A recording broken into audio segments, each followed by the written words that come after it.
This is Visigoth, and with us for Part 7 of the multi-part series, Magicians of Mutability, is Paul Collins.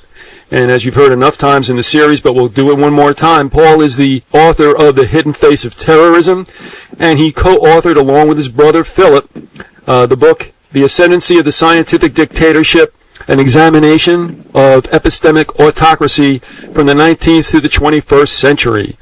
And as we said, this is Part 7. And Paul, thanks for coming back to the grassy knoll. Glad to be with you, Viz. All right. We're going to center this interview largely around an article that you wrote that now appears on Paranoia magazine online. Is that correct? That's correct. Psychology of Abu Ghraib. Now, one might say, well, what's that got to do with what we're talking about with scientific dictatorships and elitism and such? But it's got plenty to do with it, doesn't it? Oh yes. There's a definite overlap in the topics. Given the fact that we're dealing with when it comes to Abu Ghraib, the elitist mentality, and the elitist mentality not only influenced the behavior at Abu Ghraib, but also is basically forming the ideological underpinnings of this emerging scientific dictatorship. There's a definite overlap. We're going to take one of the first subheadings of the article, in which you've entitled it "Authoritarian Hierarchicalization." You got to make these things easier for me. Yes. All right. Give us that again. Authoritarian hierarchicalization? Yes. Authoritarian hierarchicalization. And basically, when we look at Abu Ghraib, it's not unlike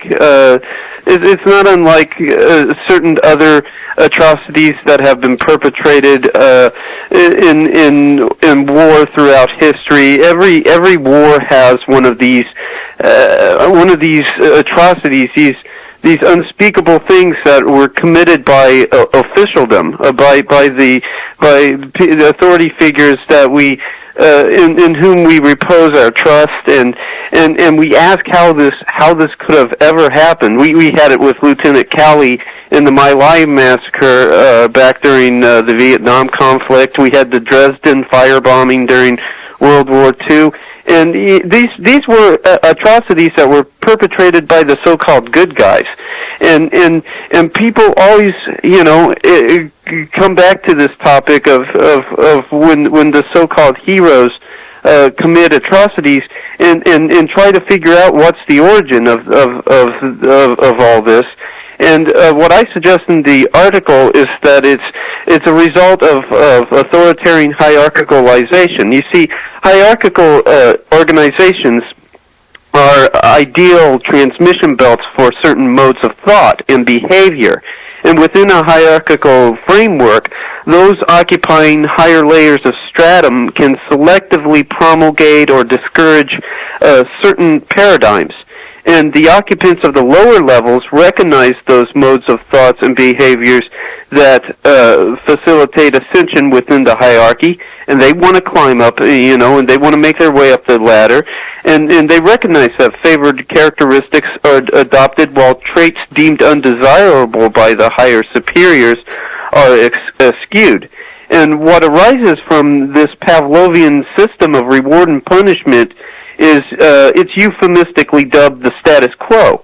And in the case of Abu Ghraib, the status quo was the product of the power elite, which wields substantial control over America's military establishment, which was pointed out by C. Wright Mills in his classic tome, The Power Elite. He pointed out that the power elite wields a tremendous amount of influence over the military establishment here in the United States. And we saw soldiers adopting the elite's supremacy doctrine, if you will. I do mean supremacy doctrine. These blue bloods possess such an ideological concept. They have this chimerical, and by chimerical I mean it's imaginary, hierarchical structure. And they're at the top of that structure. And all the people who do not occupy the same layer of socioeconomic strata are regarded as inferiors. They're perpetual children at best, and at worst they're considered animals or cattle to be harvested. You know, I think terror, not terror so much, I'm sorry, torture, in back of this terrorist era we find ourselves in, started to seep into the language a couple of ways. One, we realized even before Abu Ghraib that something very wrong was going on in Gitmo and down off Guantanamo. And then also, all of a sudden, I hear Alan Dershowitz on TV yakking about, torture might be good. Yes. And I'm not believing my ears. Well, wasn't that very interesting that you had this left-wing ideologue who could do nothing prior to September 11th but rant and rail at the right for supposed cruelty and supposed insensitivity towards despised minorities and towards people that could not protect themselves and were wide open for victimization. Here we have him all of a sudden desensitizing people to the whole idea of torture as a way of gaining information, and all of a sudden treating it as a necessary evil. And we had both left and right talking heads pontificating for this. Right after the September 11th attacks, and shortly before and after the imperialistic incursions into Afghanistan, as if they were really wanting to prepare us for what they had already in mind, which was what we saw at Abu Ghraib, and was what we saw with the detention of prisoners at Guantanamo, and just the dehumanization that we have seen, and this trend towards dehumanization since the attacks occurred. This dehumanization reminds me of the way in which, I'm not saying the United States citizens are the only ones that are worked in this manner. So it's we've seen it happen century after century before. But think about how we had to demonize the Japanese and be able to drop the atomic bombs on a nation whose military was ready to surrender, but wasn't allowed to, because after you spend a couple of $1 on these atom bombs, you want to see if they work or not. Exactly. Dresden, completely uncalled for, probably in most or all ways much more damaging than even Hiroshima and Nagasaki. Exactly. And then Vietnam with the napalming. And now sometimes we're demonizing all of Islam, sometimes we're demonizing Arabs. I can't figure it out half the time, but we have to demonize them in order now to do what we're doing to them. Yes, and the problem is, though, is that the classification of who the demons are is getting wider and wider, and the label is beginning to blanket more and more people. We all know the horrible racial derogation assigned to African Americans by backhill bubbas and KKK types. Those of the South shall rise again mentality, and that was the absolutely despicable N-word. And due to the exclusivity of the Blue Bloods clique, the N-word applies now to the vast majority of humanity, because the elite believe themselves to be gods walking the earth. They suffer from what can only be described as Olympian delirium. Mm-hmm. And this Olympian delirium goes back literally thousands of years. If you'll recall the book of Daniel, in the book of Daniel chapter 4, shortly before the Lord drives him from men and makes him go on all fours and eat the grass of the fields, Nebuchadnezzar brags in, I believe, verse 30 of chapter 4. He brags about how he built Babylon by his might and majesty, and that's an example of this Olympian delirium. And in the 18th century, notions and concepts of democratic institutions and representative constitutional republicanism began to be popularized. And with the rise in popularity, this rise in popularity of those ideas, the masses began to breathe easy, believing that Olympian delirium had finally been expunged. However, if you look at the writings and you look at the practices of the elites of modernity, you will see that there is little difference between the blue bloods of today and the kings and the monarchs and pharaohs and emperors of antiquity.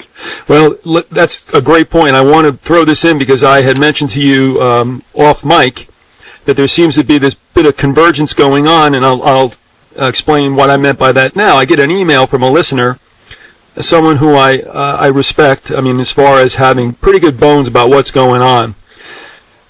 He's a brother from out in Chicago, and he said, I've just been reading The Tyranny of Good Intentions by Paul Craig Roberts. And I'm going to paraphrase. He says, basically, it centers on an individual by the name of Jeremy Bentham. Does that ring a bell to you at all? Absolutely does, entirely.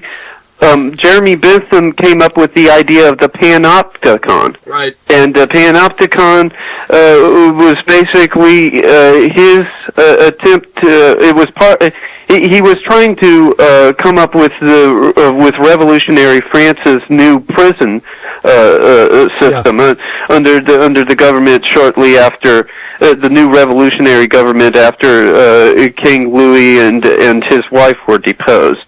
And this was a horrible plan that included primitive machines that would be disguised as recessed toys that imprisoned children, incarcerated children would play upon, and basically through all the ideas that we have in the Constitution that point towards human dignity out the window. And I think that Foucault, while he was a Marxist, and that can't really be excused, the philosopher Foucault was correct in pointing out that the panopticon does in fact exist today, and the whole idea has been accepted and has been implemented in our modern world. It's just so hard to see it because of the PR spin that's placed on it by the media. Well, what's interesting too with Bentham is that Arnie rightly said that, you know, from what he divined from the book, that Bentham was actually in favor of preemptive punishment or torture. And just to summarize what Bentham's about, I mean, here's a guy that was studying Latin at the age of 4. I mean, no doubt he was brilliant, but here you have that elitist mentality. Yeah. And in summarizing Bentham, this is his words: mankind was governed by two sovereign motives, pain and pleasure. And the principle of utility recognized this state of affairs. The object of all legislation must be the greatest happiness of the greatest number. But it gets good now. He deduced from the principle of utility that since all punishment involves pain and is therefore evil, it ought only to be used so far as it promises to exclude some greater evil. In any other words, it means preemptive torture. That's correct. And what you're referring to there is known as hedonic calculus. Say that again. What you're referring to there is hedonic calculus. Hedonic as in hedon? Yes, okay. As in hedonistic. And the problem with hedonic calculus is that you get excesses on both sides of the spectrum of pain and pleasure. The interesting thing to note about Bentham is the role that he and the Earl of Shelburne had played in fomenting the French Revolution, and you see this idea of his of hedonic calculus being implemented in France, and the blood running from the guillotines eventually going nonstop. Interesting also that the guillotine is being brought back in, well, not brought back into United States punishment, but being introduced into American punishment. And I think the state of Georgia was on the cutting edge as far as making it one of the elements or vehicles of execution. But another thing, you know, I think of when you talk about this hierarchy also of these characters, these authoritarianism. Boy, I'm having a day. Yeah, the smart guys. Yeah. I mean, you have that level, but then you also have like a secondary level that are not in the elite class but are being used for their purposes, and they're the ones who are basically the jailers and the executioners. But you know, it's one of those things like I always think about Creedence Clearwater in that one song. You know, it's okay to point the cannon at someone else, but when they point the cannon at you. That's correct. And I mean, I think people in the United States have to realize that if it's being tested somewhere in Gitmo or somewhere off, on an island off South Carolina, or over in Iraq or Afghanistan, it's going to come to a neighborhood near you. Well, people are, when you understand human nature and take it for what it is, it isn't so shocking to find out that people can rationalize anything and prostitute themselves out in the name of just about anything, until the very things that they are perpetrating on behalf of the hidden masters is turned in on them. And I don't think, for instance, with America, I don't think that it will that much in the way of atrocities over in Iraq or Afghanistan, or what's shaping up to look like possible conflict in Syria. I just don't see that ending in a peaceful fashion. The atrocities that are carried out in these foreign countries will not generate enough in the way of discontent amongst the population here. What it will take is something that the population directly feels itself. For instance, with the draft. If there were to be a draft, and it's looking like it's heading in that direction, the recruitment numbers are down to dismal levels because of increased casualties overseas. Then people will say, "Now hold on, wait a minute," and we'll begin to oppose this authoritarian mentality. But you can show them all the pictures of Iraqi children killed or mutilated, or Afghani people maimed or hurt, and it won't really faze them. It's when it actually comes home to them that it actually starts to impress them in any way. All right, this is digression, but I want to throw this out because you mentioned it, and I think people should be aware of it as well as you, Paul, and Philip. And maybe you do, but yes, all of a sudden now appearing across the crawlers at the bottom of our screens and our morning news, which to me is one of the greatest subliminals there is, we're hearing about, yes, these drop-off numbers and recruitments, the Marines can't meet their quota, blah, blah, blah. Then all of a sudden, on the website, CFR.org, the wonderful home of the Council on Foreign Relations, one Max Booth has written a white paper stating that maybe it's time. Now, are you familiar with this at all? Pardon? Paul, are you familiar where I'm going with this? I believe so. Max Booth, the arch neoconservative, so I'm pretty much getting an idea of what blueprint you're from.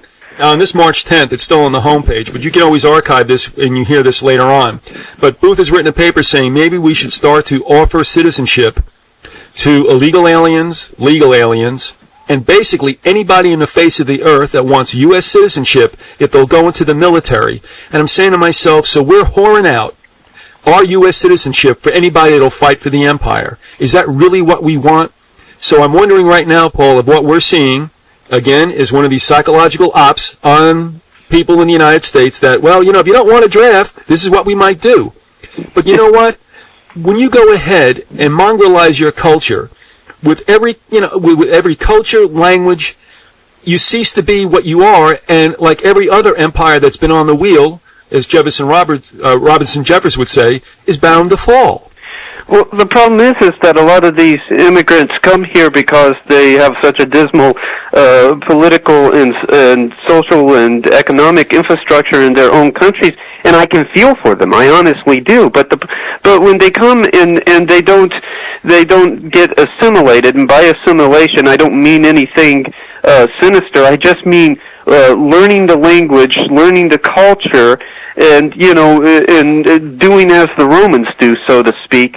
They become radicalized by a number of left of center groups, and are indoctrinated into these mythical ideas of an oppressive white oppressive culture here in the United States, and into all these racialist ideas of some kind of fascistic heroic racial past that they possess. And they begin to start all sorts of trouble, and instead of sending them back to their point of origin, we would to just allow them into the military would be the highest level of folly. Well, this is being kicked around out there. We'll see where it goes. Maybe one of these lesser of two evils that they'll present to the American public, and that is universal military draft, or anybody, open season on U.S. citizenship. We'll see what happens. And I believe that with the draft, if the draft should occur, that's when you will finally see the American spirit of activism that's been dormant for years now awaken. Because if you'll recall back during the Vietnam era, that's what it took, was the draft to get people out in the streets. I remember when I was back in high school around 92 or 93, Dan Quayle had come forward and had said, well, there was no real opposition to the war. We were going out with patriotic fervor. We were signing up. We were going to the recruitment offices before the draft letters even hit us. And when you're a high school student, when you're a teenager, and all that you can think about is girls, fast cars, and rock and roll, it doesn't. That you take him take what he says at face value, and you accept what the authority figure says. Later on, when I began to befriend people that were from that era, that were from the Vietnam era, on both sides of the fence, individuals that were veterans of the war and individuals who had stayed here that formed a kind of a grassroots opposition to the war, I began to learn from these individuals what it was really like, and it was nothing like what Dan Quayle had described at all. There were fights at the dinner room table over this issue that spilled out onto the front yard, and that's what I believe, is that once there is a draft, and once the regular middle class American that drives the SUV is part of the soccer mom cult finds out that they're going to have to send their son over to a place where the survival level is slim to none, then you'll start to see an awakening in the American people and in the American consciousness. An aside, if I could, about a draft rousing the sleeping people in this country. I'm not so sure, and the reason why I'm a bit pessimistic, and let me give you this anecdote. I certainly was. I was right in the middle of the whole Vietnam era. I went to college in '69. Mm-hmm. And in the spring of '70, I was playing baseball for Fairleigh Dickinson University up in metropolitan New York. And I was a jock, and I was a redneck with regard to America's right, blah, blah, blah. We're defending freedom over in Vietnam now. But as that baseball season went on, and as it waxed closer and closer to that famous May 5th, I was watching from the ball field more and more student protests, more and more gatherings outside student unions, and it got to the point at NYU, and I was playing, I was in left field, watching the student union at NYU, and what started off as like a couple of guys yelling and waving their fists turned into a tremendous outpouring of students. They gravitated over to the ball field. I had to go get a helmet to where left field, because they saw me, and perhaps rightly so, as a neo-Nazi, a jock, American, all that. Now, of course, we had Kent State, and that was just an ugly, ugly event. Oh, yeah. And a friend of mine said to me, and thinking about Nixon in those days, but anybody, it could be any politician now, given what we know about Republicans and Democrats, he said to me, they're going to make sure, meaning the power structure they're going to make sure this never happens again. And so, Paul, that's kind of a circuitous story to say to you, is that I believe he's right. I believe he was right then. And that is, once this starts, it's either going to be an event that's going to make everybody who protests look like they're traitors, or they're just simply going to turn out the water cannons and the German shepherds, and that's going to be the end of that. That could be the case. I stay optimistic, however, and lean towards the idea that as things get worse, and as things start to hit home, as our pocketbooks begin to get hurt, as it's our children, our posterity that are drafted and are sent off as part of a mandatory patriotism kind of thing. It will begin to awaken in us this need for accountability on the part of the ruling elites, and possibly even a reshuffling of the deck as far as those in governance are concerned. It's taken so long because we've been asleep for so long. I was born in '74. And you're making me feel so old. Yeah, well, I'm dating myself too. If that's of any help. I could have had you. Yeah. Well, but our ground involvement, our land involvement in Vietnam had ended in '73. 75 was the fall of Saigon, if I remember correctly. So, I was at the tail end of that whole thing. They barely had the umbilical cord off of me when that whole thing, started to end and had reached its crescendo. So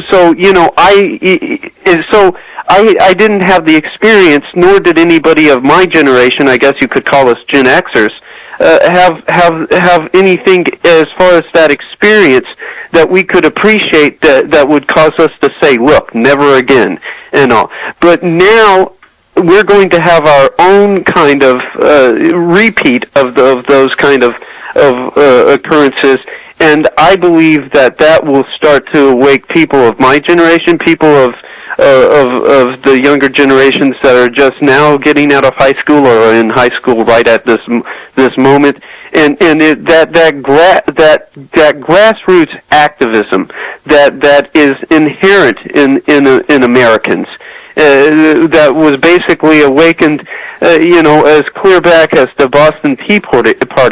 It will wake back up. It will not be dormant any longer. It won't have any choice but to wake up. All right, and I want to return also to the core of the article. Of course. And believe me, that's fine. I mean, I digress, so forgive me. But when we talk about this use of torture as part of this pain and pleasure situation, we're really looking at very potent mechanics, if you will, of behaviorism, aren't we? Oh yes. We're looking at something along the lines of what B.F. Skinner was talking about, where you basically treat the human being as a reactive animal, and introduce this operative conditioning, this system of rewards and punishments as a way of steering the individual or the society as a whole in the direction that you desire.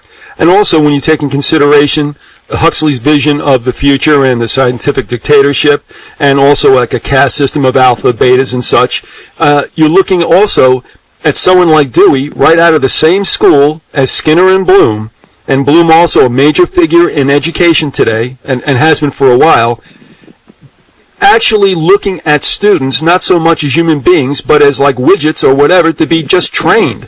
And that's where the education system today is going.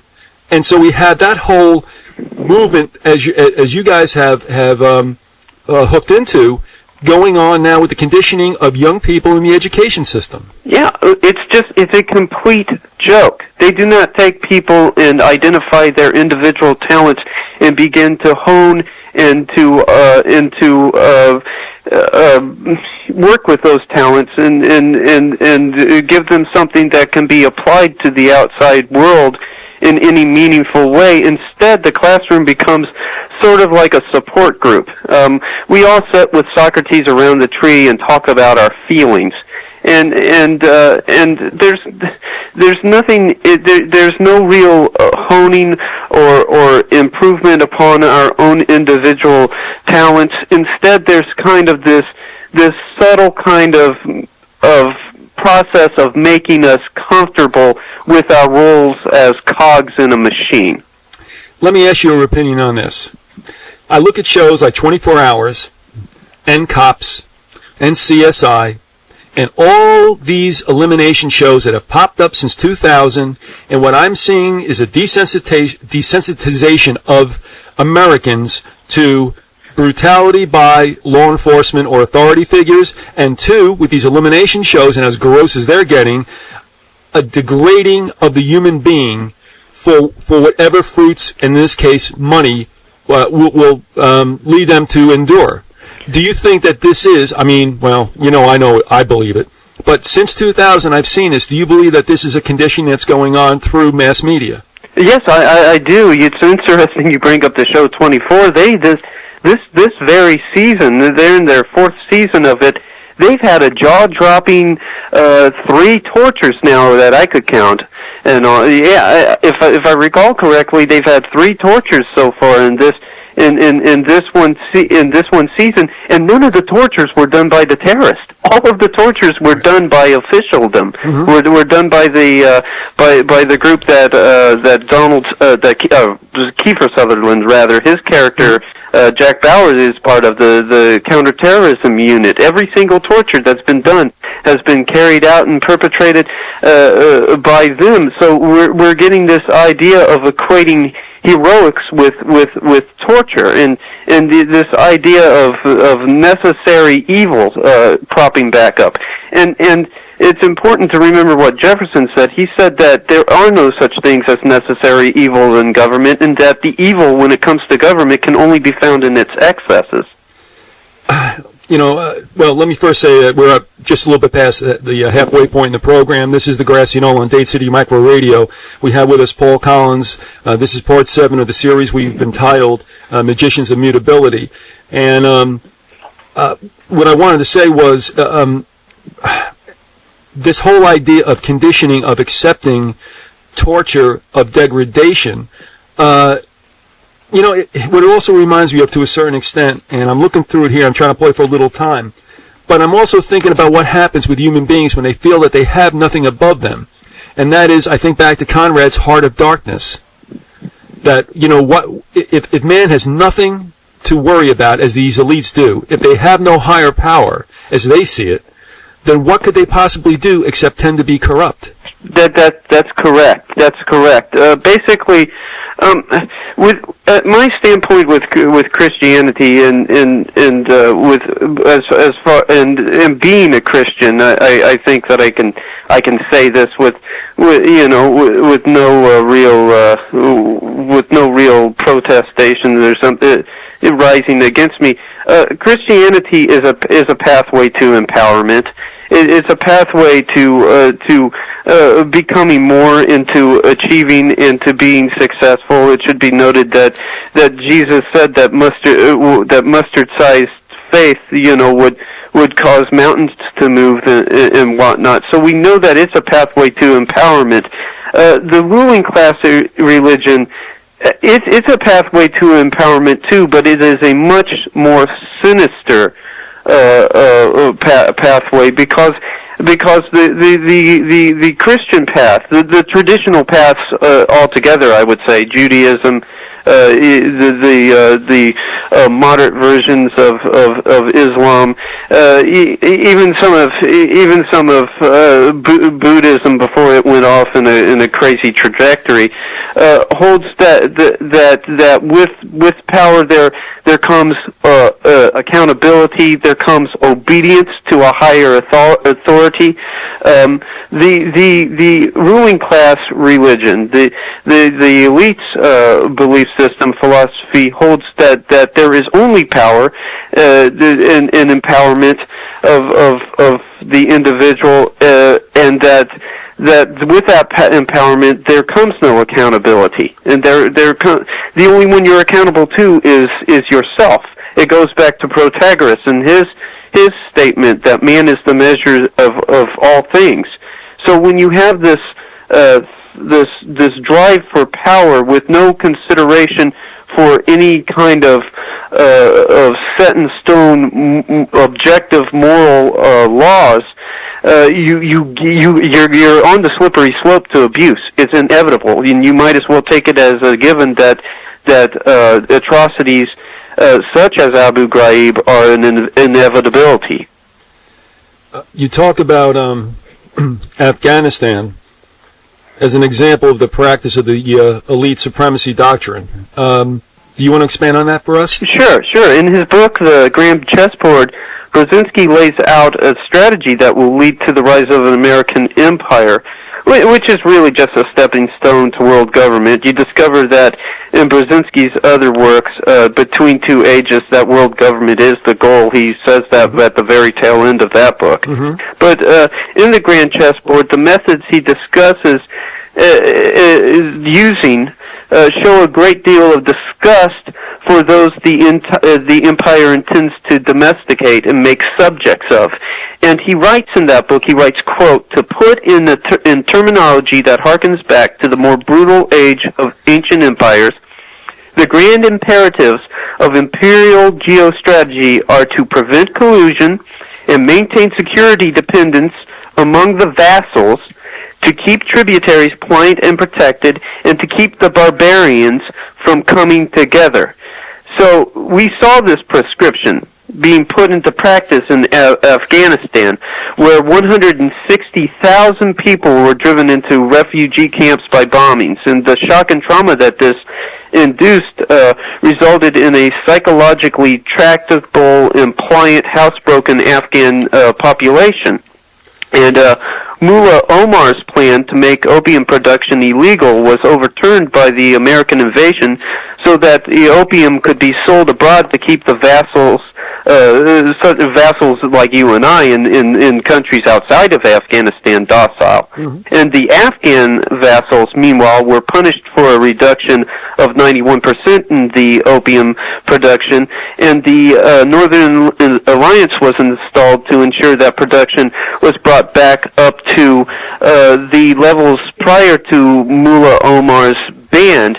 And it's interesting to note that CNN has recently came out with a report detailing the 2005 International Narcotics Control Strategy report, which is a presidential report. And they said, and the CNN reported that this report had stated that Afghanistan is now on the verge of becoming a narcotics state, and so, but that's all right in the eyes of the elite because the vassals are expendable, and the vassals there can slave away with the opium crop, while meanwhile the vassals here can get hooked on the drugs and become docile. Because and we're expendable because in the end what it does is it sustains their very precarious economic infrastructure. But we also see the practice of that elite supremacy doctrine prior to September 11th, and I think it would be important to look into a more dated example as well, if you don't mind, Viz. No problem. I would also say that probably we're not going to get through all the ground that we wanted to cover in one show, and so I cleverly get you to come back again. Yes. But let me. This is something I think you and Philip will appreciate with regard to semiotics. Okay. Check this out. When we bombed Afghanistan, do you remember what date it was?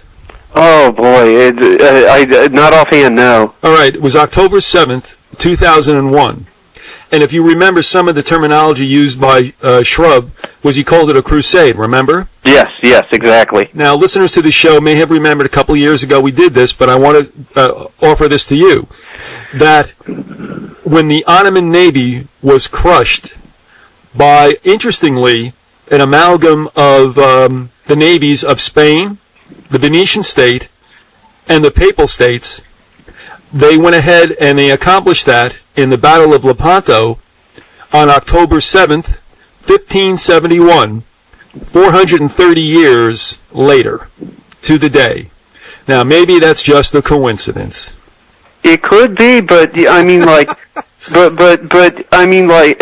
elites choose certain specific dates to commemorate other dates. Right. It should be noted that in 1905 there was this abortive attempt in Russia to start the revolution over there, and it was began on May 1st of 1905.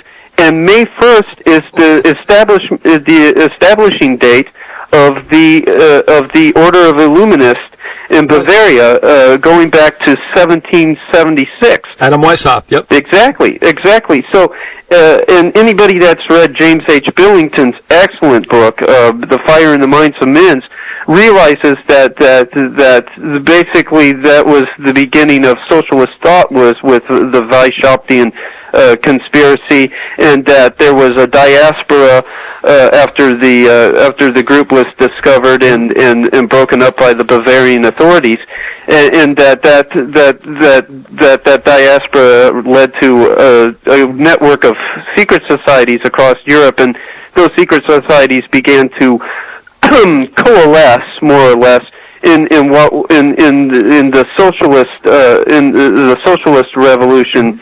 Revolutionary movement afterwards, and also, that's another example where we have this possibility that there was that a date was chosen because of its commemorative value. So, I mean, like, I wouldn't write that off entirely as coincidence. This. All right, remember that October 7th, 1571, October 7th, 2001, and I got to tell you, even as a child, I can still see myself in the schoolyard on May 1st with this dumb old crepe paper streaming down from the maypole, which is a phallic symbol, and wondering why the Russians are, traipsing out their military on May 1st. And I'm like, Russia, United States, May 1st, I'm not getting this. All right, you used the terminology in the quote that came from Brzezinski, vassals. That's correct. And, it reminds me of exactly what we're headed for again, in that those satanic monarchists, those royal families, are just waiting once again to come back and rule in a feudalistic manner to bring about a new dark ages like this world has never seen. Well, those republics that were formed over there supposedly at the end of the Cold War were merely transitory in nature anyways. You can see that with the Commonwealth of Independent States. They remained economically and politically dependent upon Russia, and basically were Russia's way of gaining a majority say in the emerging EU over there. And then we see that oh boy, I can't remember offhand, the family that's the Habsburgs. Okay. The Habsburgs still carrying a large bit of weight when it comes to the political and social landscape of Europe. I'm going to break away a bit before we cover McNamara and go any further into the 20th century, because I couldn't let this go. It comes from a book by an author you very much revere for obvious reasons, Jim Keith, and I guess it's the book Secret and Suppressed, Banned Ideas in Hidden History. And this paragraph, if I could read it, that you have in the article, it states, it purports to be a secret history of Western civilization gleaned from secret documents in the Vatican Library by a member of the Franciscan Order. The inked imprint of a Vatican Library entrance chit affixed to the original document and duplicated at the end of the article is a strong indication that the author does have access to Vatican sources. Can you tell us a little bit about the Franciscan document and what that was about? Yes, the Franciscan document was an alternative view of history written supposedly by a monk, and this history was gleaned from the Vatican's own extensive library. It should be noted that when you look at the Roman Catholic institution, you're not just looking at a church. You're looking at what was at one time one of the most powerful political institutions on the face of the planet, and had then and still has today a very extensive intelligence apparatus. So extensive, as a matter of fact, that it was used by the Allies against the Nazis during the Second World War, and Keith was convinced that there was probably some legitimacy to the claims that this Franciscan was making in this document. And what I picked, I don't have the quote in front of me, but what I picked was from that and sourced in my article was a particular statement that the monk made concerning the ruling elites and their overall mentality. He pointed out that they were seriously psychologically disturbed. They suffered from a huge heaping helping of superstition, and this probably came from the fact that they isolated themselves from the other from the middle and lower classes of the world, and so they had basically numbed themselves to reality and dulled the human experience to such a degree that they could not relate with the common man. You're saying that the elites couldn't relate to the common man? Yeah, they could not. Exactly, the elites could not relate to the common man. They had just they had numbed themselves. It should be noted that you don't see a Rockefeller or you don't see a DuPont or somebody within one of those families in the mall or in the grocery store when it comes time to buy something. They have their own.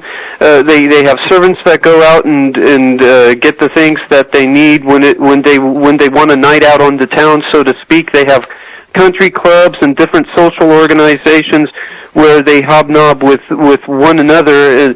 They're not going to they're not going to frequent the same places that you and I do. And this kind of social isolationism leads to a serious inability to relate with the common person and with the plight of the common person. But doesn't it make sense, on the reverse, so to speak, that you would want to do that? Because if you're going to treat these people like chattel, if you're going to kill them, if you're going to abuse them, if you're going to experiment on them, you don't want a human connection to them. Oh, of course not. I mean, if you look at the psychology of a rapist or a pedophile, the first thing that they have to do before they do the unspeakable act that they're about to commit is totally dehumanize the target of their passions, so to speak. They just basically take all human qualities and values away from the individual that they have targeted for attack. If you don't mind, I'm going to turn this interview up a side street because of what you mentioned and because of what's going on right now very close to us in Florida. If you don't have enough background for this, by all means, Paul, it's not a big deal if you don't speak to it. I just feel led to have to table it. Okay. Right now, there is a missing young lady. I believe she's 11 years old. Uh-huh. I think back to other missing children. I think back to some high-profile deaths of children like Joan Benet Ramsey. Mm-hmm. I also have read the Franklin cover-up. Have you? Oh, yes, I've read the Franklin cover-up, right. And that's coming back into the news here lately with the Jeff Gannon case and the possibility that he might be Johnny Gosh. Great point. Great point. And I hate to say this, but I think it also is part and parcel of a set of people who feel themselves so above the law, and rightly so, they can do anything they want without punition. And I think about the way it was, under Moloch, and how it is now that these elites can basically, and I think of all those milk carton children, if you understand what I mean. These people who are not, these children who are not going to be found again, and where they might have gone and to what ends they might have been used. Oh yeah. Oh yeah. Well, you understand though that the elite subscribe to a hodgepodge of occult ideas, and that that many of these occult ideas, these occult traditions, hold that the victimization and ultimate murder of individuals leads to you absorbing their life energies. Exactly. And so you can't dismiss out of hand the idea that these children might have been targeted for ritual abuse and ritual murder, and that leads us, by the way, back into the Abu Ghraib trajectory, because there is a possibility that I want the audience to consider that this might not just be a couple of grunts just getting off, so to speak, and that there might have been method to this madness, and that this might have not just been your regular abuse, but might have been satanic ritual abuse. If you look at the pictures of naked people stacked into a pyramid configuration, or the use of leashes and different devices of control, and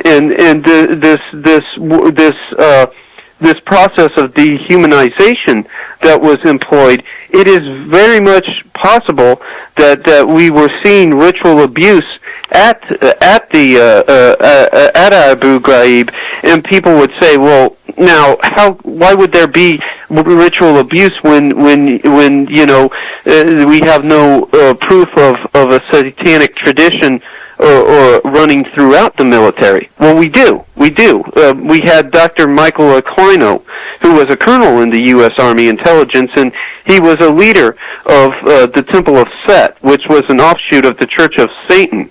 And his church had been investigated by authorities both within the civilian sphere and in the military sphere on charges of molestation. And many of these children had sexually transmitted diseases in the throat and in other areas, and which begs the question: how did they get these diseases if nothing was going on? Because you're telling me that single-digit age children from daycare centers are sexually active, which is just is ludicrous. And the allegations were looked into by one really gutsy reporter for the San Jose Mercury named Linda Goldston, and you can still get her article online if you just type her name into a search engine. You'll find the article that she wrote for the San Jose Mercury entitled "Army of the Night," and she found evidence of occult practices, of ritual chambers in concrete bunkers and whatnot. Now, the military ended up dismissing most of this, but it's interesting. They quietly drummed Aquino out of the military. But it's interesting to note that the Temple of Set stayed intact and stayed in the military. So we might have had that satanic tradition that ran through the military, starting with Aquino, that Aquino tradition running straight to Abu Ghraib, and that's something that people have to consider. So when we're talking about this kind of behavior in the military, you think it might be systemic? Yes, I think it might be, and I think that it probably leads back to Aquino in the tradition that he had started. That he was the transmission belt for the satanic tradition into the military. He was an associate of Anton LaVey's, and he had grown disgruntled and upset with LaVey, and had broke with LaVey because he felt that LaVey was just pulling vaudeville antics and was not taking his Satanism serious enough. and so he came up with a much more hardcore, virulent form of Satanism, and the practitioners in the Temple of Set weren't just Hollywood socialites like they were with LaVey. We're talking about individuals within the military holding some rank and holding authority. I had on Sunday, and I've not released it yet, and I really want you and Philip to listen to this when the time comes, an interview with a physician out of Canada, Dr. William Deagle, who's also a Christian, and who had worked out at the Colorado Center for Occupational Medicine, and some of the things he had to say. We have something else going on in our military, and he was referring to what's called a Rambo chip. He said and this is him stating this to Pastor Butch Paw, who has on a show called Call to Decision on Genesis Communication Network. Deagle says, and this is a transcript, they can now and are being implanted into some of our special forces to give it a surge of adrenaline and kill the reflex.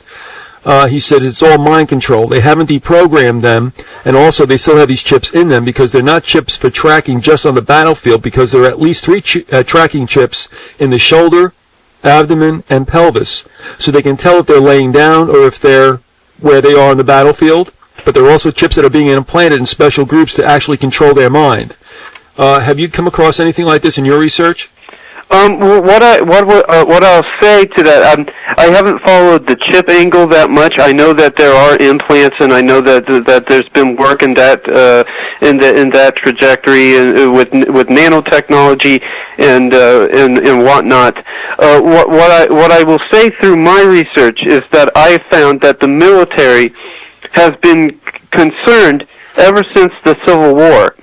During the Civil War, soldiers were upset and had reservations about firing on who they knew were other Americans, and so there was some trepidation, and there were reservations on the part of Americans when it came to the idea of killing other Americans.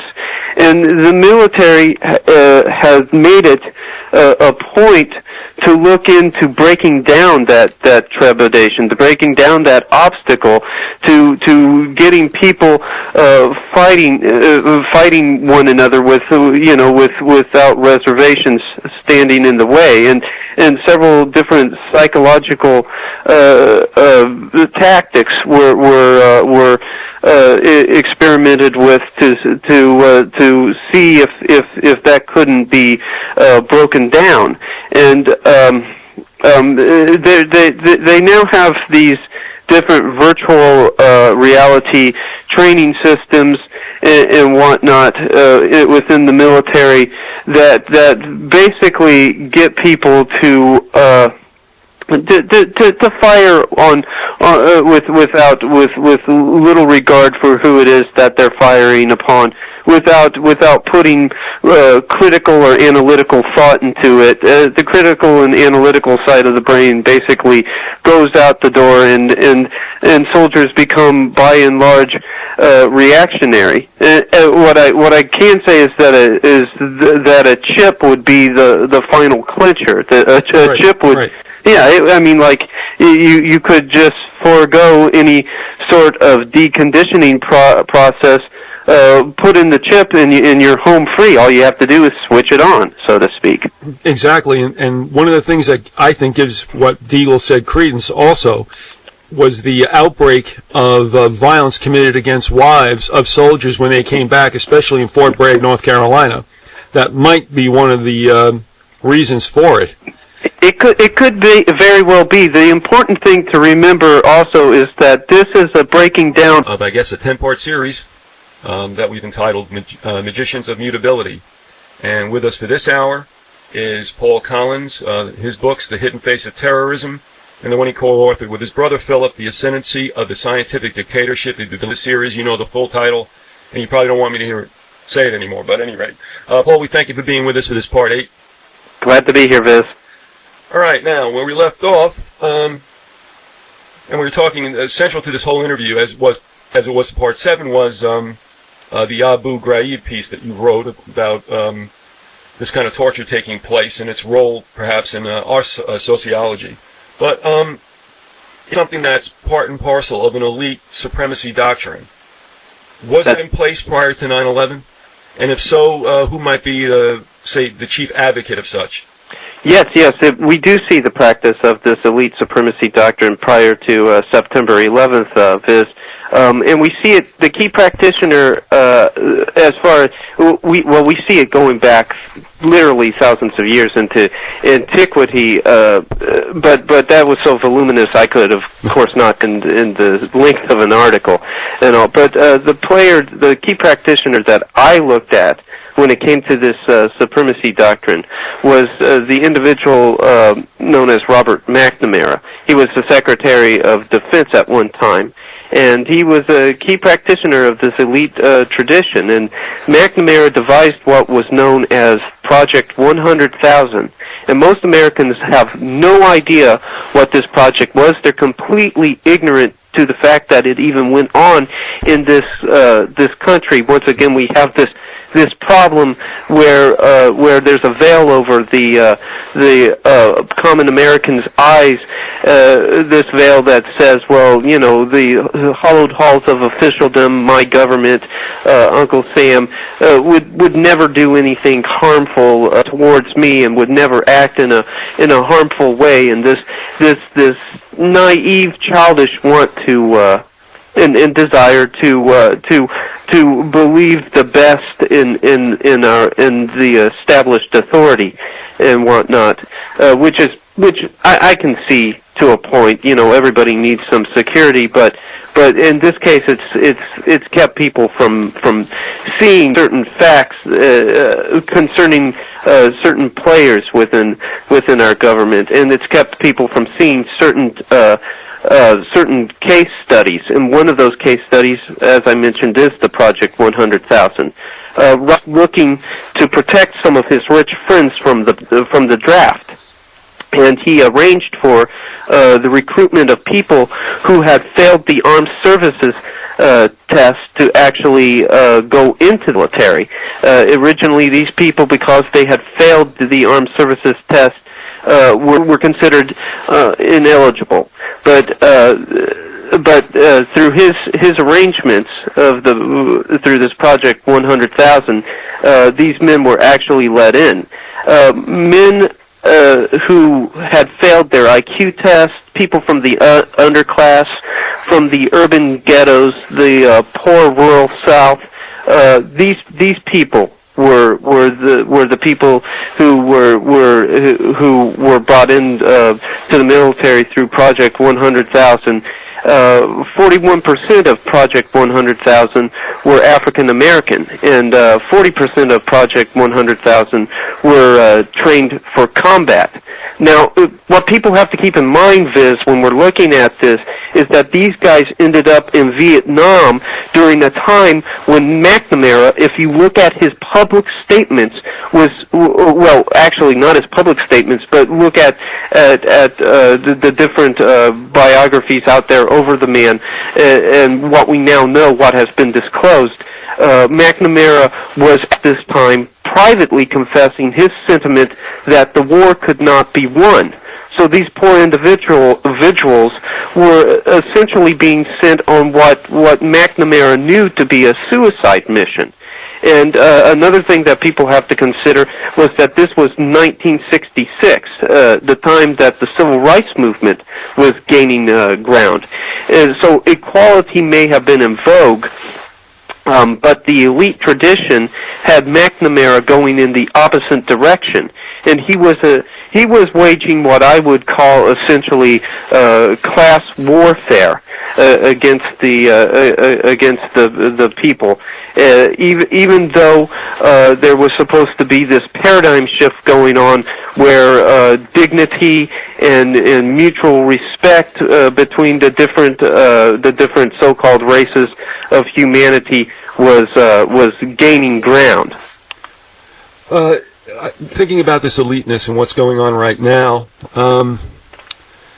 do you think that we're headed for a more perfect beast of a soldier by any kind of implants We had on again Dr. Daigle, who said that black ops or special ops are chipped in at least 3 locations, one of which is to find out where they are on the battlefield at all times, and then he led he was led to talk about what the other 2 might be for, and how when they had that rash of murders down in Fort Bragg from soldiers coming back from Iraq, that maybe perhaps they weren't deprogrammed. So with this idea of a techno/human being, do you think that's in the offing for the military? I see it definitely coming into being. I saw this, however, coming even without the technological augmentation. People have got to understand that going straight back to the Civil War, the elites found that there was this fundamental problem that they had to deal with when getting the common man to become a combatant. During the Civil War, it was found that people were hesitant to fire on one another when they realized and when they knew that the other person that they were firing on, whether they were wearing a gray or a blue uniform, was another American. And so the elite began to look into this problem through different study groups, through different think tanks, on how do you break down this timidity, these reservations that one might have when it comes to when it comes to fighting somebody and killing somebody that on a regular basis you might consider your friend.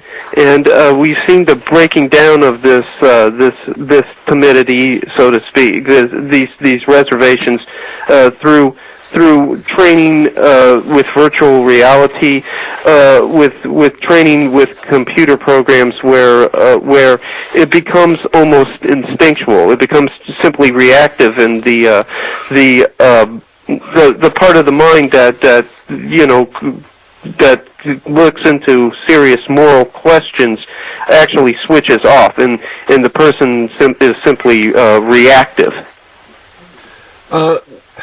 Well, first of all, let me say this. I think you might have seen some of the video that was sent back via the internet about some of the way that, our soldiers talked, and maybe they're not the only ones, but some of the, I guess you would want to say, controlled, very calm manner in which they talked about taking a life. Yes, it would make Hitler cringe. Yeah, and I mean, the one, I don't know if you saw that, where they've got a wounded Iraqi laying out in the street, and they just basically talk about him, and they shoot him. It's like, wow, is that awesome? Yeah, while I have not seen the footage, I have read extensively about that. And again, what we see is this switching off of the part of the mind that questions the moral ramifications of one's behavior, and the simply switching into a gear where it becomes reactive. It becomes it becomes a little more than the equivalent of swatting a fly. And I would like to suggest that somebody who has written extensively about the kind of indoctrination that we see here, and which involved also certain individuals involved in the MK Ultra experiments, would be an individual. He's a little bit left of center. I would say that to the audience before they go reading him. So take that with tongue in cheek. But is the author Frank Morales. And he's written extensively about this, about how this shift, this paradigm shift in the way that the common soldier thinks has come about. Well, again, with going back to your article, which is the centerpiece of what we're doing today and what we had done in our last show, what we saw at Abu Ghraib, what kind of payoffs were there? Was part of it desensitizing us? Did it really reveal something ugly that we chided where our military leaders are going? Like someone said, they weren't well trained. What, to be a human being? Exactly. Come on. So what's the deal with Abu Ghraib? Why did it get into the media? What is your take on that? Okay, well, in his book, The Power Elite, which is a virtual tome about the so-called ruling class, the oligarchs, C. Wright Mills contends that the power elite wield control over the military. And with the Abu Ghraib incident, we see the suggestion that the elite supremacy doctrine has been transmitted to the military. And I want to let the audience know that there may be several transmission belts for this. More than what my article could go into, and more than length and time allowed. However, the one that I identify is in an article in Parameters. Now, it's important for people to realize that Parameters is not something that you go down to your defense commissary while going to buy groceries and just pick up with the employment guides and the retirement life, newsletters and whatnot. It's not that kind of a publication. It's the Army War College Journal, which is considered to be the journal that lays down the doctrine, if you will, that's going to be preached and taught throughout the military.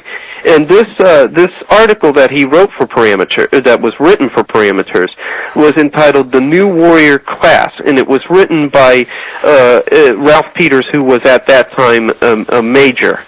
And in his article, Peters contends that the United States Army will no longer be facing soldiers, but what he terms warriors. And he calls these warriors erratic primitives that have no stake in civil order. And these are people he obviously feels is inferior. And it's interesting to note his footnotes for this article. Peters has derived a lot from the writer Samuel Huntington, who wrote the Clash of Civilizations, and who is basically a comrade of Zbigniew Brzezinski. So this article can be considered a transmission belt from the elite, this supremacy doctrine, into the military. And Peters suggests that these erratic primitives come from 4 social pools. The first is the underclass. And he considers this someone of little education, who lacks physical attractiveness, and curiously enough, this is someone who is also a nationalist. So we see this attack on people that might have reservations about the whole New World Order concept, about the idea of national sovereignty, and the equating of nationalism with racism, with primitive violent thought. Whereas you and I would understand, Viz, that the whole idea of national sovereignty is actually a separation of powers. Instead of all economic and political and military power being concentrated in one entity, thus ensuring a dictatorship, it's disseminated amongst the various nation states. The second group that Peters attacks is the young dissenters. He considers these to be erratic primitives and warriors as well. He says that they're disturbed by the disruption of traditional institutions that have acted as the glue of society and have maintained civilization's stability. Now, given your and my reverence for the Ten Commandments, and for the different freedom documents, the Constitution, the Bill of Rights, we might as well fall right into this group. And other different groups different institutions that have made up the glue of society, such as family, formal worship systems, and communities. These are what the young dissenter clings to. And these are now being undermined by the elite's establishment of a world oligarchical system, and Peters recognizes this, and recognizes that the elites are pushing us towards a world government, which means the eventual eclipse of national sovereignty. And so he knows that the young dissenters are going to be a problem when it comes to establishing this new system, and so they have become, in essence, part of the warrior class that must be fought. That brings me to the third pool that he identifies as a problem, which is the patriots. Now, patriots have suffered a personal loss, and we see this going back into the 90s when these militia groups were forming and whatnot, which seemed to me to be misguided in some ways, but I can see where their fears were legitimate. We had suffered a personal loss through free trade, NAFTA, and GATT, which induced the loss of jobs and loss of liberty, and oppressive legislature that had come through different such as what Bill Clinton had set up after the OKC bombing. Patriots have problems with these things and have objections to these different aspects, and they're going to stand up and say no. So Peters considers them to be part of the warrior class that must be fought. And the final pool that Peters identifies as a problem is the military men that come from what he considers to be an obsolete military paradigm. They're dispossessed, cashiered, may have been considered failures, basically the Michael New types. If you'll recall, and I'm sure that the audience is familiar with Michael New, who said, no, I'm not going to put on the United Nations helmet and band, and I'm not going to serve under United Nations command. That's at least the impression that I was under when reading the article, that's what his idea of this final pool of so-called warriors was. Someone like Michael New, a person who doesn't like the military's new way of doing things. And the military has become less about national defense and more about being an international police force keeping the rabble in line. Finally, after he sums up all these different social pools, Peters puts forward the way that one deals with the warrior classes, and he gives a two-track approach. The first track is an active campaign to win over the populace, and if you're like me, you'll read that as brainwashing. Mm-hmm. The second track is an irresistible violence directed at the warlords and the warriors. And we saw this. We saw this two-track approach, in my opinion, employed at Abu Ghraib. The prisoners were treated with irresistible violence. If you'll recall, and if you've seen the pictures that I have seen, there's certainly nothing peaceful, nothing gentle about putting a naked man on a leash or attacking a nude prisoner with an attack dog. And the prisoners, the idea that you could rehabilitate these individuals was absolutely precluded. There was no idea that these people could be re-indoctrinated and could leave behind the violent impulses of militant radical Islam. So the idea of prisoner rehabilitation was precluded because the Iraqis were considered not soldiers. They were considered warriors. And Peters says, in regards to warriors, quote, "You cannot teach them a lesson." Wow. Well, so then, what? Let me go back to asking you, what do you think America picked up from the exposure of Abu Ghraib and other forms of torture? I think that it was in part desensitizing us to the idea of torture, and leading us down the track that Alan Dershowitz has been trying to lead people. Alan Dershowitz being the liberal lawyer who has actually come forward in favor of torture.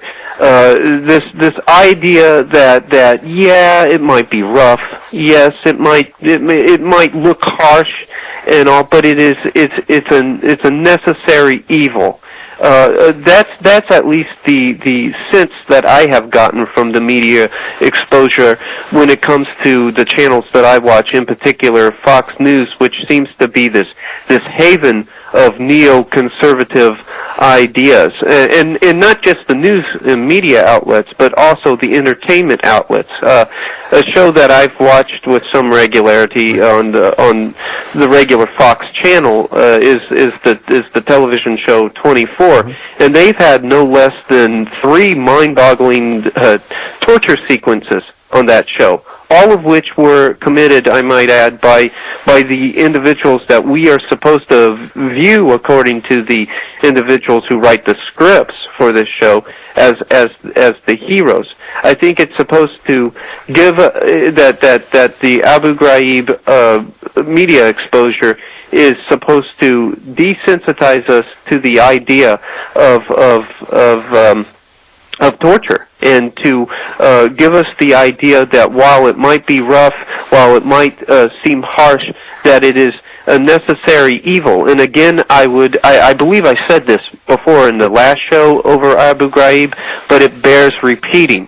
Jefferson said that in government there is no such thing as necessary evil, and that the evil can only be found in government excesses. And so people have to keep that in mind when they watch their television screens and something pops up over Abu Ghraib. I don't consort with people like this, and so this is why I'm going to take a guess.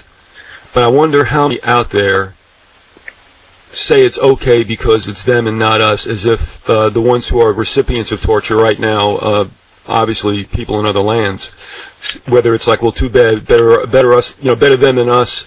Do you think that there was a part of this whole episode that some people could say, well, that's justifiable, that's them, any means necessary?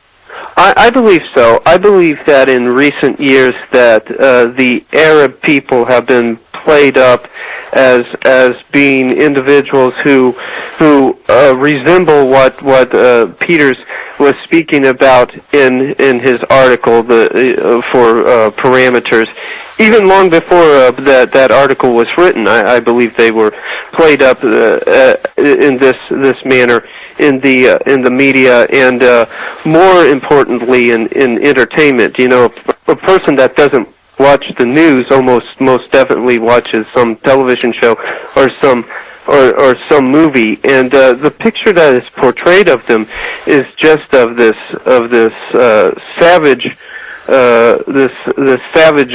brutal individual. And so in the regular common person's mind, the idea is, well, yes, better than us, and after all, they're not like us in any way, and you kind of get the idea that people don't even think that these prisoners that were abused would feel pain like you and I do, but they do, and the problem is that the whole idea in the public's mind has shifted away from these people being soldiers to being warriors, and the definition for a warrior is totally completely different than the definition of a soldier.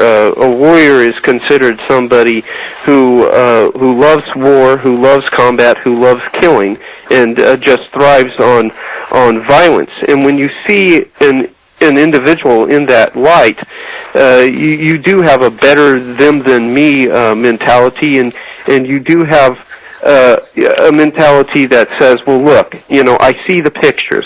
I see these people being exposed to sexual degradation and to different forms of torture and beating.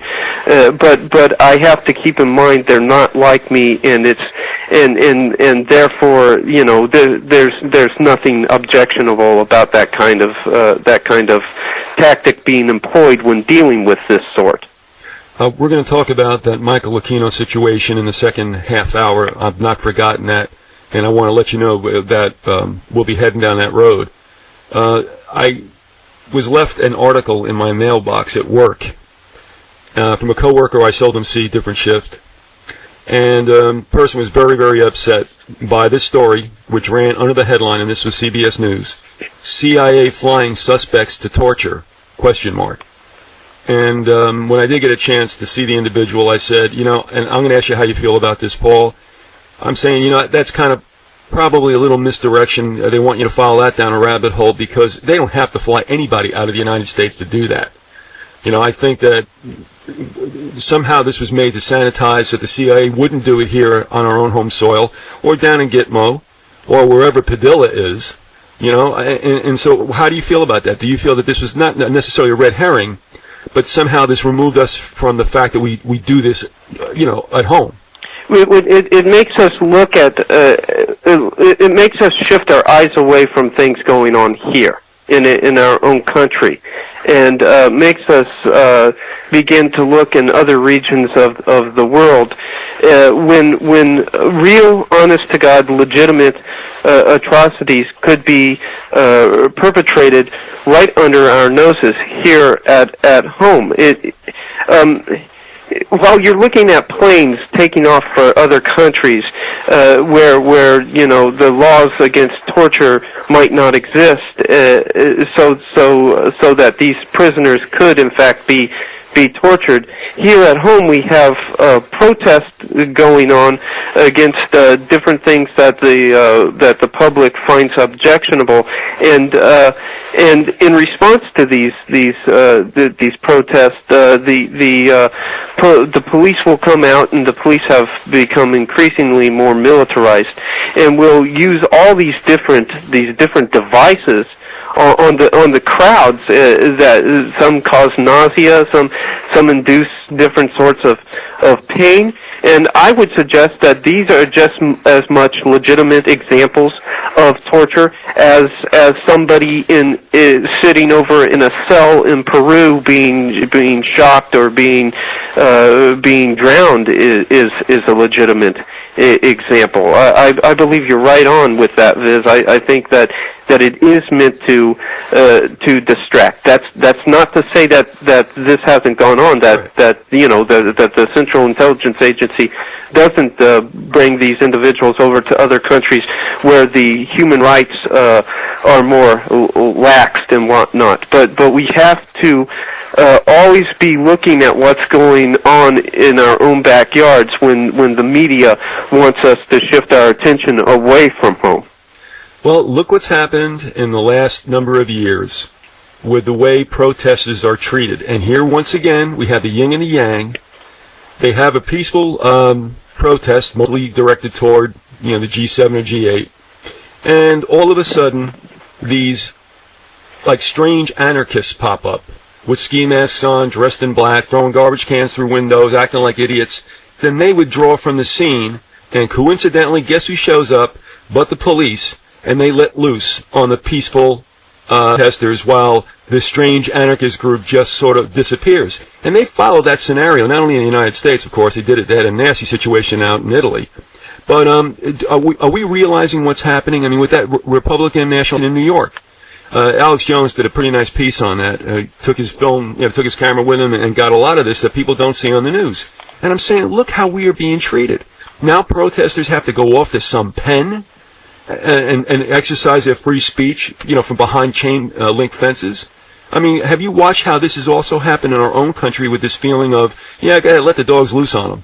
Yes, I have. And people don't realize how the First Amendment to the Constitution in the Bill of Rights is seriously been affected by this, by all of this, these so-called needed measures. They pass them off, hawk them off as measures that are needed to keep a crowd in control and whatnot. But when you look at these different technologies that are being used and the different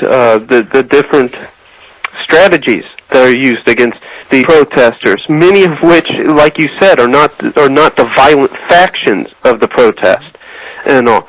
what you see is not so much an attempt to keep a crowd in check as much as it is to conduct a war on dissent. And when you have a war on dissent, you have a war directly on the First Amendment to the Constitution. The idea of freedom of speech, of peacefully gathering together and voicing one's disdain for something or objections to something that might be going on.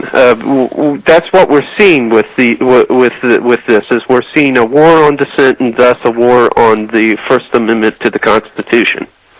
Once again, this is the Grassy Knoll and Dade City Micro Radio. We have with us Paul Collins, his books, The Hidden Face of Terrorism and the Ascendancy of the Scientific Dictatorship. What we're talking about in this Part 8 of the series, Magicians of Mutability, is the article that he wrote, and that's still up there on Paranoia Magazine, is it not? Yes, that's correct. It's still up. Okay, and what is the formal title of that? I just keep referring it to as the Abu Ghraib piece, but... The title, gosh, now it even slips my mind. Well, I don't feel so bad. It's called the Psychology of Abu Ghraib, and all they have to do is just www.paranoiamagazine, all lowercase, all one word, .com, and go to the articles section, and it's right there under the articles listed under the author Paul Collins. It's called The Psychology of Abu Ghraib. Also, I just want to throw this out, kind of a light note before we get back into some heavy business. I see that in that article you quoted Eric Margolis from the Toronto Sun. Did you ever speak to Eric? No, I haven't. I quoted Erica Margolis also in my book, The Hidden Face of Terrorism, because he pointed out an interesting aspect to the Northern Alliance characters coming in and replacing the Taliban that I had not seen and that most researchers haven't seen, where it's essentially a reestablishing of the regime that the Afghan war was supposed to get rid of. Those communist sympathizers, or maybe even communists themselves, some people that were loyal to the Soviet Union, government that was friendly to the Soviet Union, being reinstalled there in Afghanistan, which does away with this whole idea that the movements that we had in Afghanistan post September 11th were about bringing freedom and the ideas of democracy and constitutional republicanism to that region of the world. Well, before I'll get back to Eric in a second. It wasn't a real big deal, but also this drug trafficking globally, which was reinstituted when they got the Taliban out of Afghanistan, that also may be behind the story. And I'm not saying the guy's a great guy, but Milosevic might have been, shall we say, damaging to global drug running into Europe, done mostly by apparently the KLM, and then they made him the demon, because he was going through this ethnic cleansing, which they may have been also. But the point was that he was interfering with global drug trafficking, and he had to go. Did you pick up on any of that at all? Yes, actually I agree with you entirely on that. Milosevic had been, I haven't kept up with his case, but last time that I had been watching about his trial being held, he was very eager to get up and to speak on this issue. It's almost as if he just wanted to spill the beans entirely, and I know that they were hesitant to let him speak his mind. But like you said, the KLA over there, where in that region of the world, were and still are some of the biggest drug dealers, and have a heavy muscle when it comes to the international drug market. And it's also interesting to note something that was pointed out by former DEA agent Michael Levine. Mike Levine points out that the KLA was actually received support and training from members of Al-Qaeda. And so I think it's exactly like as you stated it, and I think that Milosevic knows more about this than what we're being told in the media, and he's really eager to share his share what he knows about this now. What's he got to lose anyways at this juncture, and to just spill the beans and to bring this whole pyramid crashing down. Yeah. Well, by the way, the brainiac that I am, what did I say? I said the KLM. I only just insulted an entire airline, but that's all right. I don't even know if they're still running. I'm not sure, but anyway, yeah, okay. I knew I'd come up with that anagram somehow, some way. Also, one last word about Eric Margolis. You're gonna love this. I nearly swallowed my tongue when he said this right at the end of the interview, and he was with us for an hour. He's really pretty fast-paced and a lot of fun.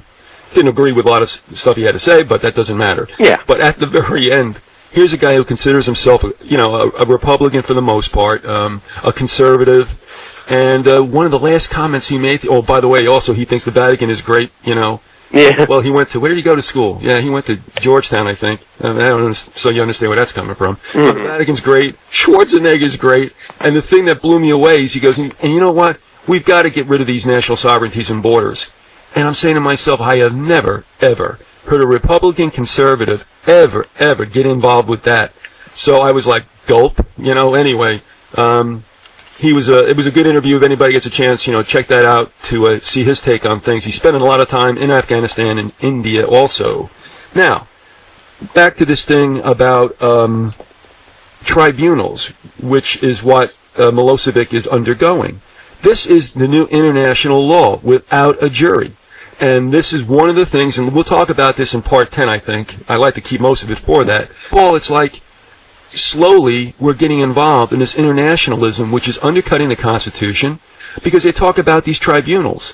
And when you have a tribunal, like you saw in Nuremberg, sorry, no juries. And that's a very scary element that's starting to seep in, where you can be this I guess, citizen of the world and tried anywhere or under any kind of law other than your own. That's correct. That's absolutely correct. The Constitution, what we have made provisions for us under the freedom documents is a fair and speedy trial by our peers. Well, it's not going to be your peers that oversee your case or hear the case for and against you in an international tribunal.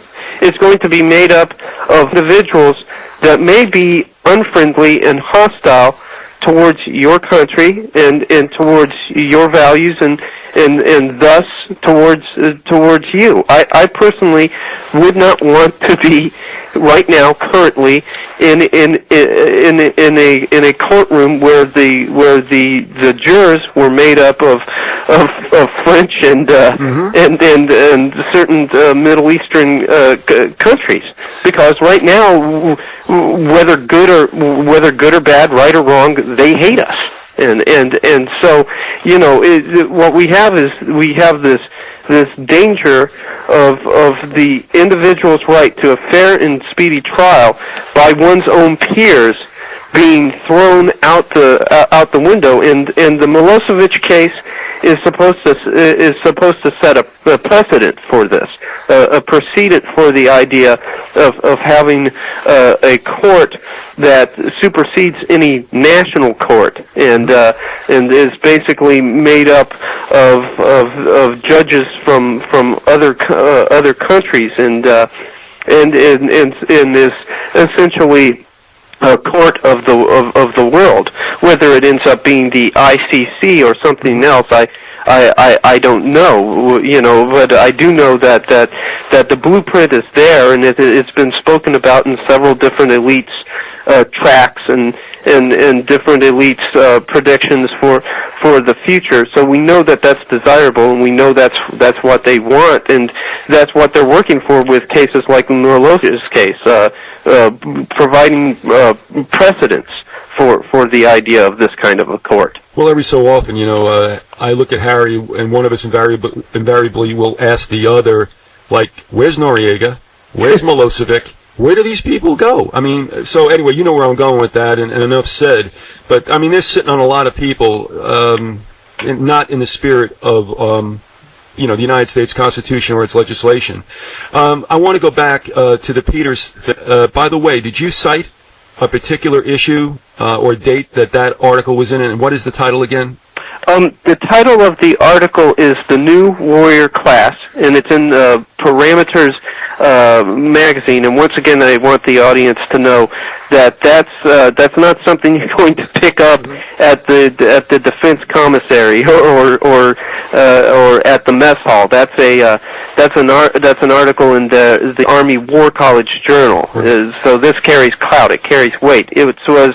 The copy that I had, I got off of their archives on the net that you can get at parameters.com, and it was written in 1994. Okay. Also, when you're there, folks, if you're going to go check that out, and you also can run a search on this too with Ralph Peters, plus whatever parameters.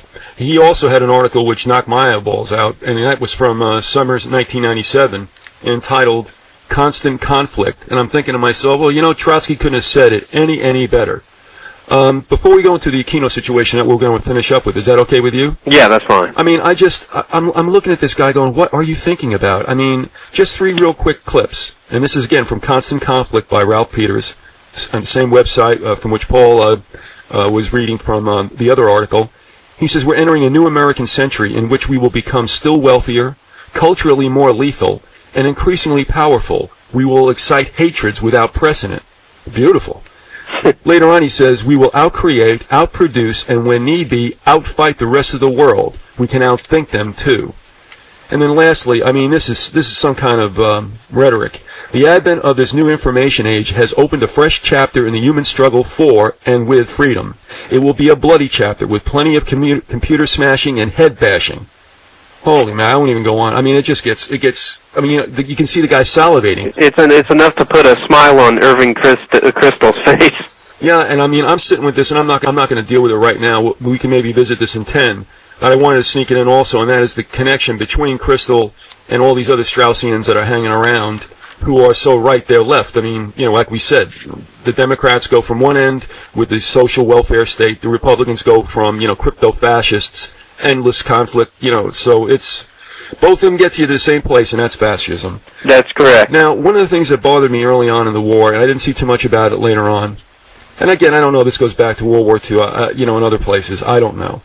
But I was getting snapshots, again, back through the internet, and I was seeing soldiers, given the satanic horns, the index finger and the pinky hook, right? I mean, that ain't Texas A&M, guys, or Texas. And also, I was seeing trucks with the beast on it, or helicopters with 666. And I'm going, what is going on here? Now, I do not know a lot about this. You asked me, so I'm giving it to you for the rest of the show. And that is there a cult of evil? Is there Satanism? I mean, is this part of now the perfect killing machine? What is going on with that? What I think that we're seeing with this trend that you're talking about, I don't think that we're looking at anything that is coincidental in any way whatsoever. There is a satanic tradition within the military that I trace back to a very influential individual named Michael Aquino, who was in the military and was at the Presidio, and this individual was an adherent to Anton LaVey. He became disenchanted with LaVey and eventually broke with LaVey because he found that LaVey just didn't take his Satanism serious enough. He didn't like the vaudeville antics. He didn't like people like James Mansfield or several other different Hollywood celebrities coming into the fold and just making a circus out of the whole thing. He wanted hardcore, real, honest, orthodox, if you will, religious fervor when it came to the topic of Satanism. So he formed what was called the Temple of Set. And the Temple of Set was in the military, and there were several practitioners in the ranks of the military that belonged to the Temple of Set. And what eventually happened was that Aquino was accused of having molested and sexually mistreated children at the military base there, the Presidio.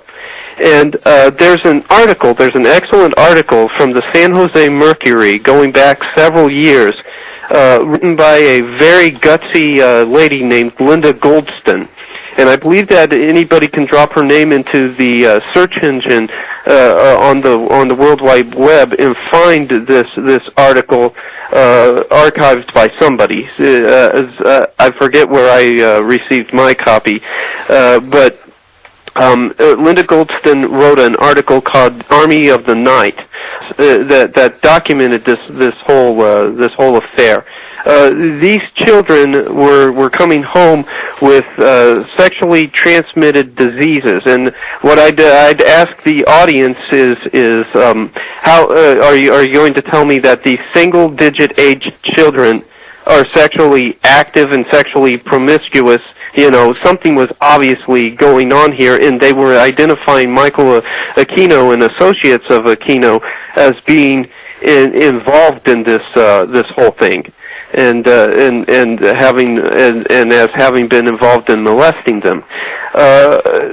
Linda Goldston ended up going to several the places where this supposedly took place. She went to a bunker and found occult paraphernalia in this bunker, and found several different features and aspects that matched up to the children's accounts, but the Michael Aquino was never, or Aquino, or however it's said, was never found guilty. The military was very hush about it and just quietly drummed him out of the military.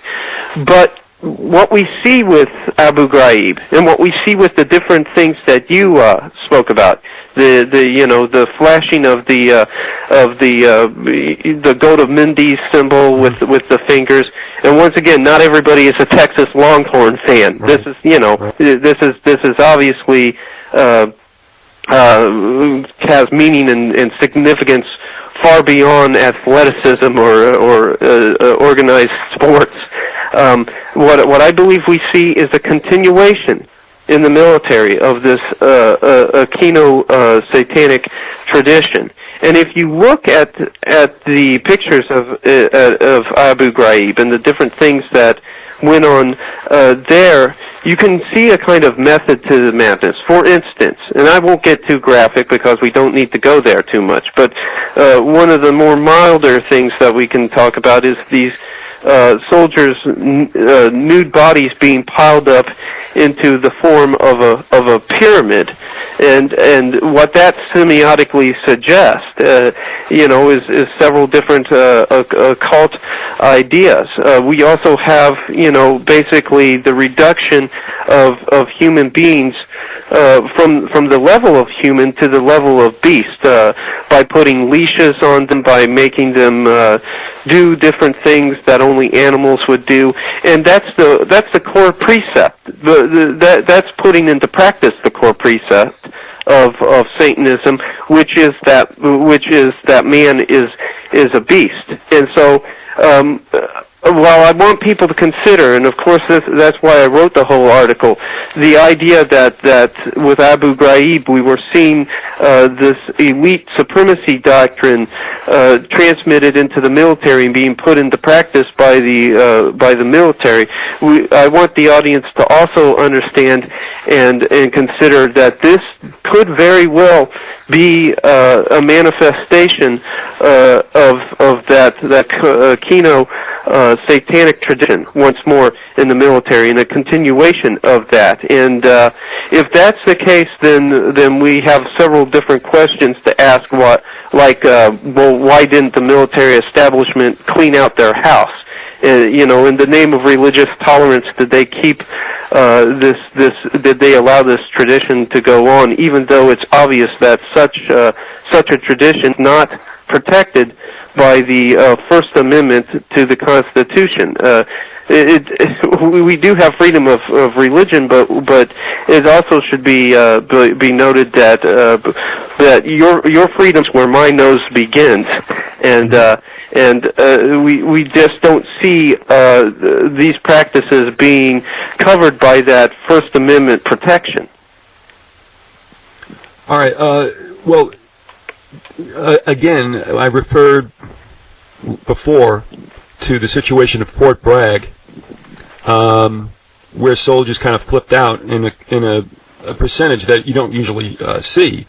And now I'm thinking back. You got me thinking whether or not there was some element also that Satanism was mentioned. Can you think back at all to that? Does that ring a bell with you at all?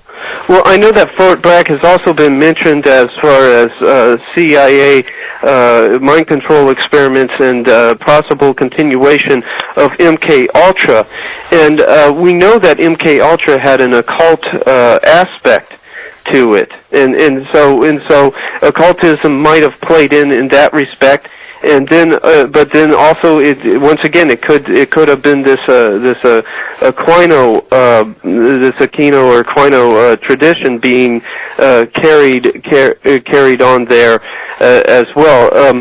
I've heard some of the most craziest tales and different stories coming out of Fort Bragg, to the extent that you're like, good grief, what's true and what's and what's just imagination here. I can't see all of it being made up, but something is definitely going on there, and it either goes back to these MK Ultra experiments, which would bring us back into the occult, or to the Aquino tradition, which also brings us back to the occult. In which case, both roads lead to Rome, don't they?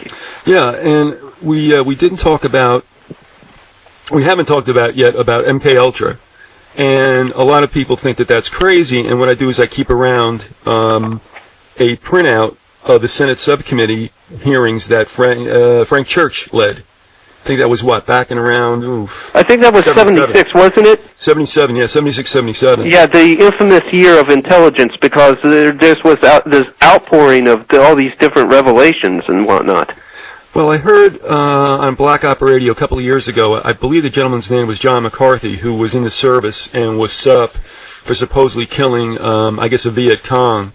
He might have been a double agent or whatever, but anyway, he mentions that, I guess, in answer to one of the questions that were put to him, that MK Ultra was like started right after World War II, and it might have something to do with Operation Paperclip and bringing over people like who's the one that worked on it out in Area 51? Bob Lazar? No. This guy was a German, Mengele.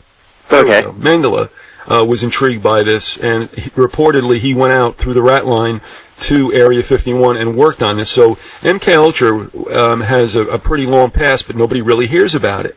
And what's interesting also is they had Stansfield Turner before them, and he admitted that, yeah, it does exist. Do you want to give a thumbnail as to what MK Ultra does? Okay, MK Ultra was basically the experiments conducted by the Central Intelligence Agency, and I won't go too far into it because this is really something that Philip wanted to touch upon. Okay. And all, but still, it bears mentioning. It's important, so we do need to look at some of this.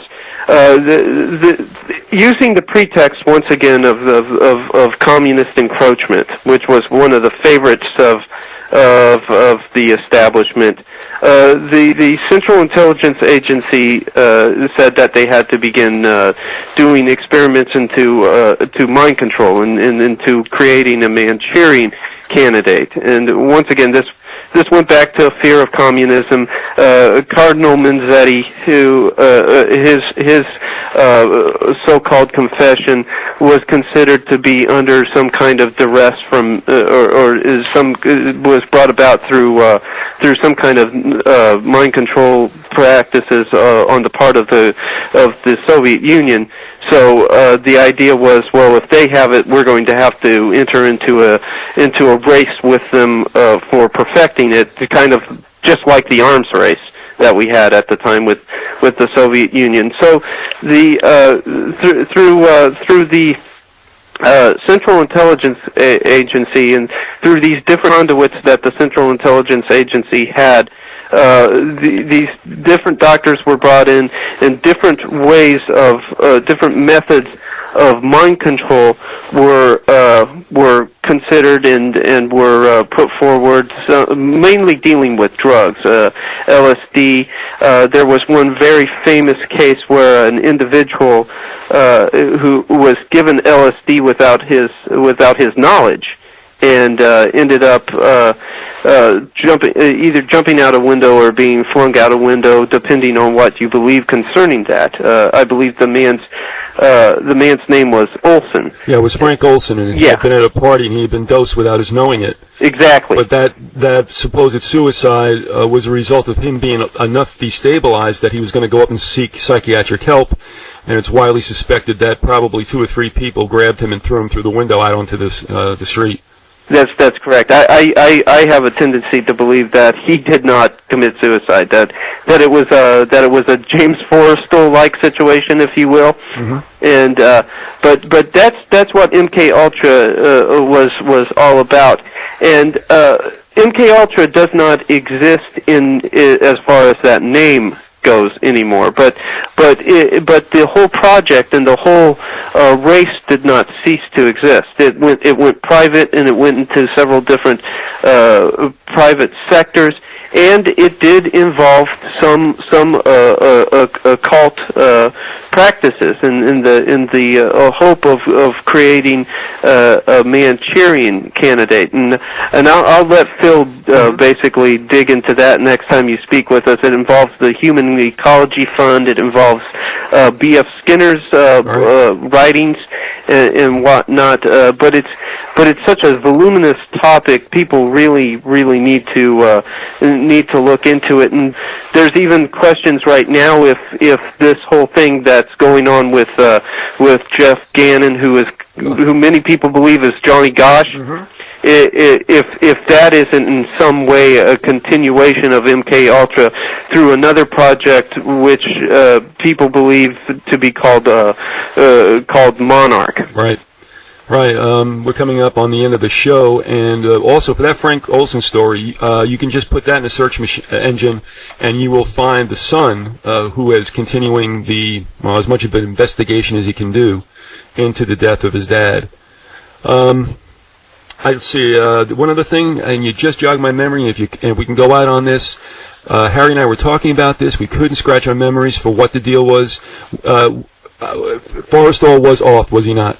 Yes. The thing to realize with Forrestal is that the administration